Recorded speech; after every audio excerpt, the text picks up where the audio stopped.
In this edition of reShape 333, I want to give to you a question that I want you to ask yourself. Maybe even take the question to your team and give it 20 minutes of your very best thinking. It's a question that might reveal something that's right under your nose, and I want to give to you that question in the next 333 seconds. So let's get at it.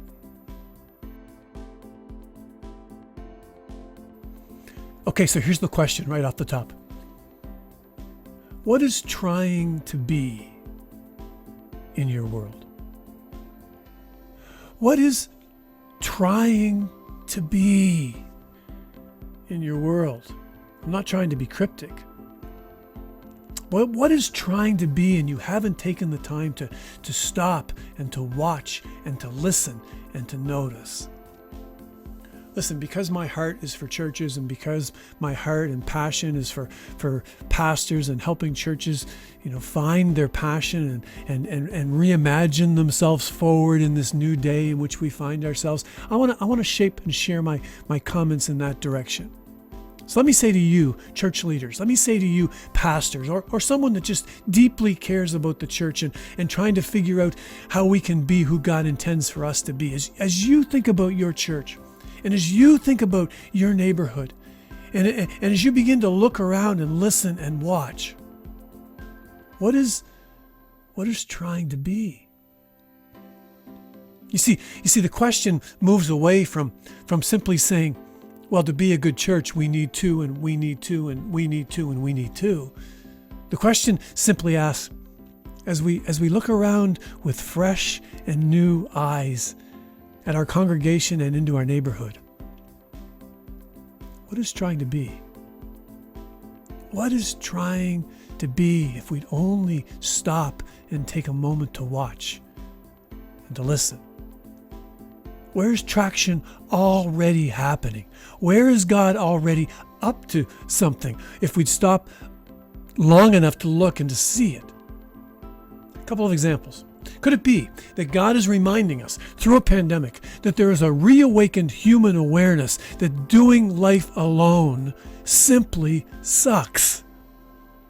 That extended periods of isolation make me less human because I was created with the intention for deep and human connection and friendship. And so that is trying to be more than ever as people look for reconnection, as people long for touch because we've lost it for so long. Perhaps that one is obvious. But have you considered how your church could imaginatively fan that flame of human community and friendship and connection? Or maybe, how about this? During this chapter, there's something that's happened online with your church, and you've kind of stumbled upon it, but you've gained some traction in it, and it's trying to be, it's trying to be, it's trying to be, or maybe you're hearing increased conversation about the COVID-20. That COVID-20 that's landed around so many people's waists.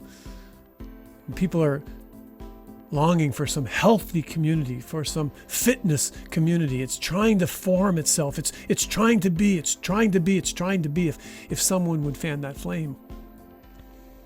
Or what about in your neighborhood? What's trying to be in your neighborhood?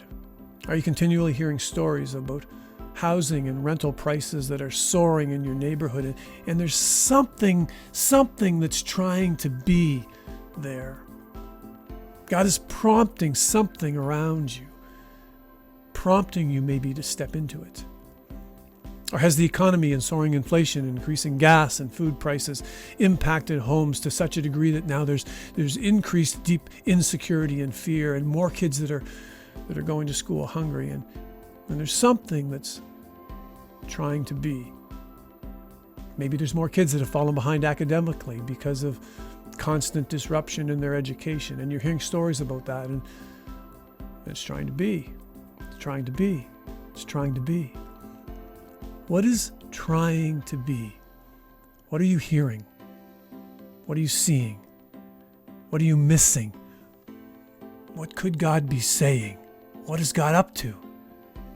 What is trying to be? That's worth 20 minutes of your very best thinking.